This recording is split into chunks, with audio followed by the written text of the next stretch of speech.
Actually, I'm a nurse by training.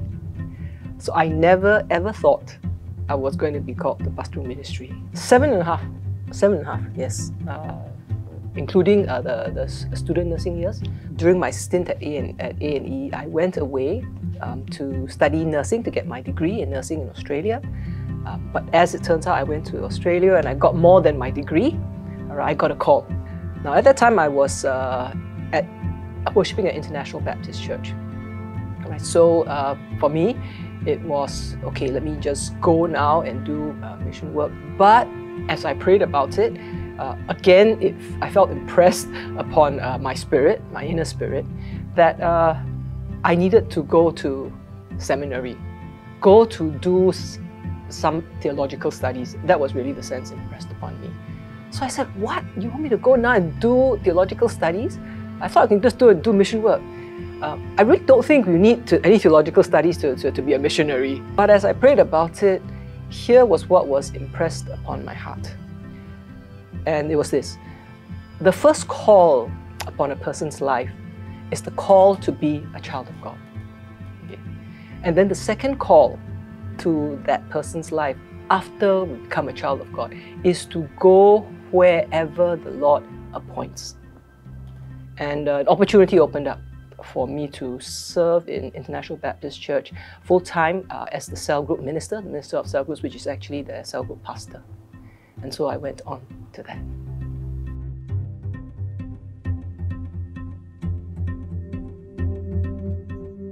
So I served at International Baptist Church for, I think, some 4 years. I mean, I was a member first before I served. And then eventually I went on to Ling Kwang Baptist Church, which was about 6 months later. I served, I think, for nearly some 10 years. Well, I think there are differences in the way the denominations function. Right? But I really felt that there are some distinctives in the Methodist Church that I felt were helpful from a church ministry perspective, as well as, I think, personal ministry, or a personal understanding philosophy of ministry. Okay, I think one of the key things was the distinctiveness of connectionalism that I found in the Methodist Church, the structure of the Methodist Church.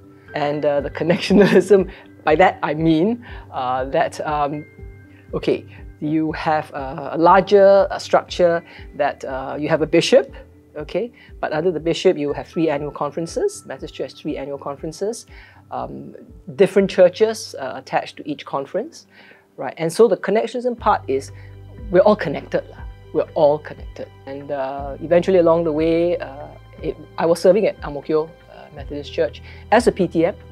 All right, so I think the board of ministry as well as the ministerial college needed some time to process this. Pastor Anthony spoke to me and he said, why don't you consider coming to Ang Mo Kio Methodist Church, serving here as a PTM, and maybe learning about what it means to do things the Methodist way.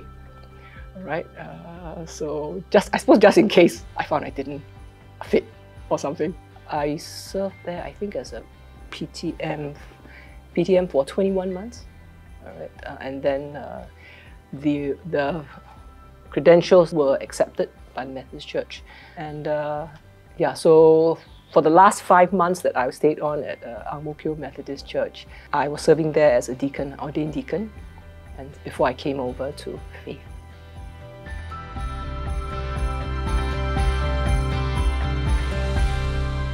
Okay. I hope it goes without saying that Jesus is the biggest influence, right? But then from a human perspective, okay, just from a human perspective, Pastor Edmund Chan and his wife, Pastor Ann Chan, I'm part of Pastor Ann's mentoring group. I guess most of them actually are literary mentors. I don't know if you've heard of this gentleman, Bishop Reuben Job, United Methodist Church in the US, in the United States, yeah. So he was, I mean, his books, I think these folks would be Richard Foster, Alice Willard, Reuben Job, their writings. So from maybe Reverend Edmund Chan, from one of his books, I think, Mentoring Paradigms. One of the things that's very important for him in terms of mentoring or discipleship or discipling he has said this four components. Okay, discover the truth, apply the truth, reap the benefits, and pass it on. Okay, too often we discover the truth and we pass it on straight away, without applying the truth, without reaping the benefits so that we can share how we applied the truth, what were the benefits that were derived out of it, but we jump straight from it. So it's when we do that, when we just we discover the truth and we pass it on, it is not necessarily an authentic experience. We learn, and then we just tell everybody about it. It's more a cognitive thing than it is something that is experienced personally. So for him, it was very important, and he has taught that it's not just about telling people all the truths you discovered from the Bible, important as that is, but you need to be able, as an individual, to be able to apply it in your life, to be able to reap that benefit, to find that, hey, if I've lived this way, whatever the Bible taught, this is what I've experienced. And it's true, really true. And then you pass it on.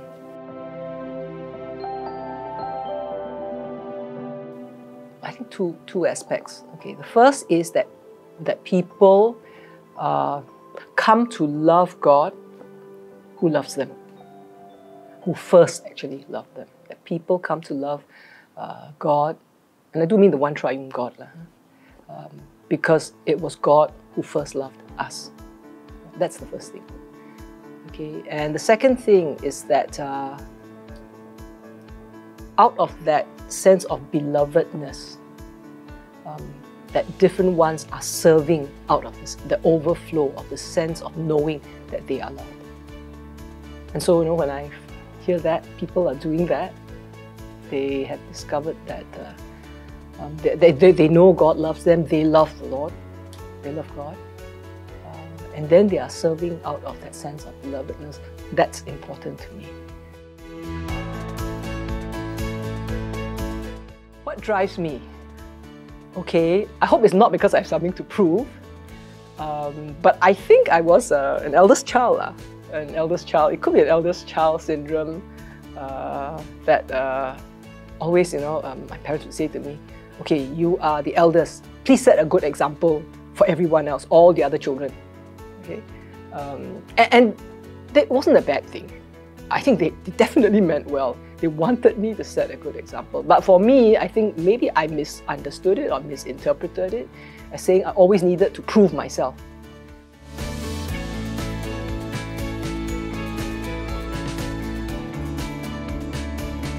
Well, I have to confess I don't have any exercise program. So something that excites me or makes me feel guilty, maybe I should say, is my Fitbit. My Fitbit down here. Which reminds me that today I have only walked 4,480 steps. I'm supposed to do 10,000 steps. That's my exercise. So what's a hobby? Okay, but I think it's an important hobby. It's also to keep fit. All right, and Fitbit means, well, they send me a report every week in my email to tell me how many steps I've walked. But I do that on a regular basis. So that's one thing. Another thing that interests me, and you might say, oh, that's not really outside of ministry, but I think it is. I do enjoy reflective, contemplative reading.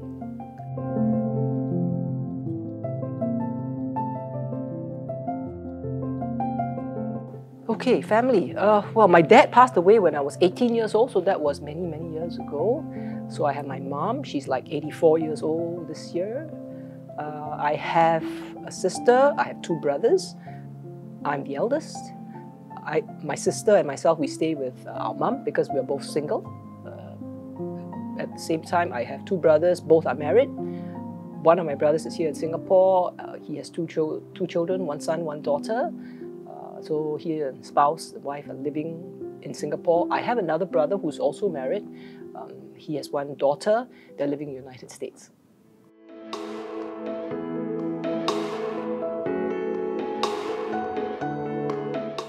Well, I would just like to thank Faith Methodist Church for allowing me to come on to serve here as an assistant pastor. I'm thankful for the tremendous opportunity And thank you also for guiding me along the way. When I make mistakes, just tell me this is not the way we do things, and I'll do my best to try to correct that. What is one thing?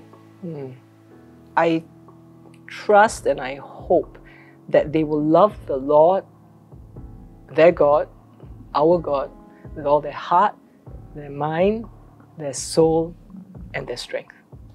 That He would always be their first love. I think that's important for these days in which we live, because at least for me, I think there are many competing loves, and a lot of those loves are actually really not worthy, unworthy loves that we have, or at least I can have in my life. Unworthy loves, a divided love, those things I actually think lead us on the wrong path eventually. Right? So that'd be one thing. Don't lose their first love, and love their first love with all their heart, mind, soul, and strength.